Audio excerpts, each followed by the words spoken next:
Welcome back to Lake District Audi. The RS3 has always been a very special car, but what makes this one a little bit extra special is that this one is going to be the last one we see.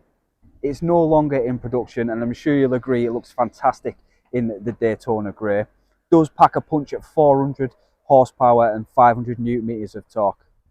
So the RS3 will give you the famous 5-cylinder engine, 2.5 litre turbocharged, giving you a 0 to 60 of 3.8 seconds, and of course it comes with the legendary Quattro system.